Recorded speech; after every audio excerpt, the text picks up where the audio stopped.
Ada orang bertanya kepada saya, kononnya saintis mana begitu, di Rusia ke entah di mana, dia boleh mendengar di mana? Boleh mendengar kononnya jeritan orang yang diazab di dalam kubur. Dia buat kajian lah. Itu namanya berita itu sahih dan tidak, wallahu a'lam. Saya diminta oleh seseorang, apa komen anda? Bahkan ada VCD-nya tapi saya belum sempat tengok.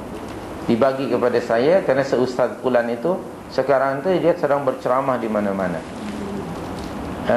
Komen saya ketika itu bahawa yang firstly ialah khabar itu sendiri.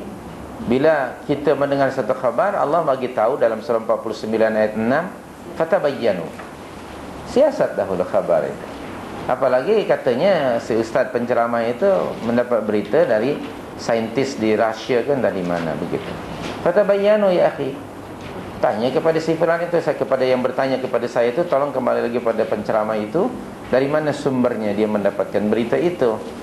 Majalahnya majalah apa, keluaran bila, siapa penulisnya, di mana berlakunya, mesti tabayyun.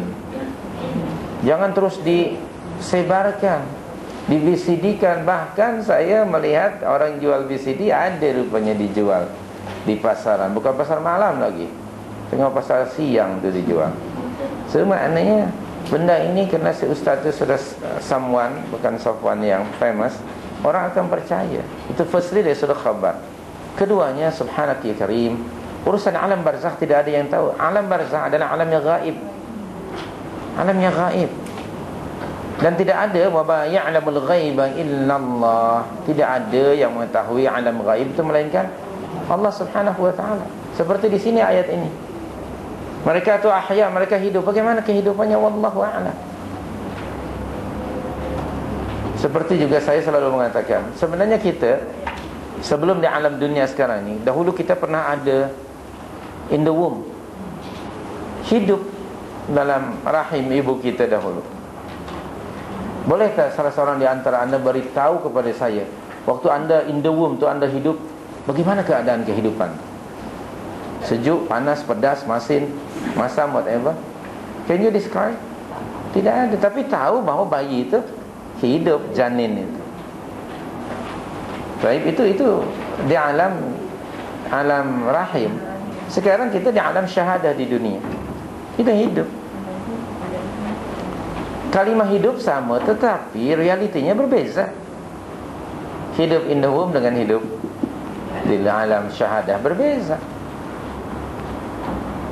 Demikian juga mati, kematian al-maut ialah terpisahnya nyawa daripada jasad. Jasad ini akan kaku tanpa ada roh ataupun nyawa. Bila ajal yang ditetapkan oleh Allah telah sampai kepada seseorang, Allah akan menyuruh malaikat maut untuk mengambil dan mencabut nyawa seseorang. Kakulah badan itu. Itulah al-maut. Tetapi bukan berarti kematian dalam arti kata tak ada kehidupan lagi. Masuklah ke alam yang berbeza, iaitu alam barzakh. Ada kehidupan di alam barzakh. Tidak ada yang mengetahuinya melainkan Allah Subhanahu wa taala. Bagaimana kehidupan di alam barzakh? Saya belum ada pengalaman. That is why I can't describe to you. Anybody of you yang boleh terangkan, yang pernah masuk ke alam barzakh?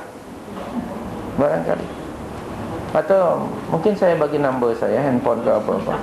Kalau ada lah one of our gang, our friend meninggal, tidak mungkin dia bagi tahu pada kita, sebab alamnya berbeza. Ada dia orang ada seminar, seminar hari malam. Dia gali lubang, dia masukkan orang dalam kotak apa tu, kasket tu. Dia tutup 20 minit, dia ada tak experience lah. Jadi sebagai training lah, persediaan sebelumnya lah ya, bersedia tu. Okay, training for trainers lah, bersedia. Nah, okay. Dia berani kerana memang ramai orang di situ. Okay. Dan itu pun juga salah cara macam itu. Dia bukan ajaran agama itu. Ikut teori si fulan ataupun orang lain. Kerana dia bukan alam teori. Dia yang penting bersedia untuk menghadapinya. Dan persediaannya bukan dengan cara itu. Kan gitu. Persediaannya dengan iman wa taqwa. Kama qala ta'ala dalam surah 59 ayat 18 itu. Itu kan persediaan. Ataupun dalam surah 3 ayat 102, ataupun di dalam surah 29 ayat yang terakhir. Banyak ayat yang macam. Dan Nabi sendiri menyuruh di dalam kitab Riyadhus Shalihin, Anda cari nanti satu chapter, galakkan dari Rasulullah supaya banyak-banyak mengingat kematian pada volume yang pertama Riyadhus Shalihin. Bukan cara Anda masuk dalam gasket di bawah Riyadhus Shalihin sekali, tidak. Bukan. Dan alam itu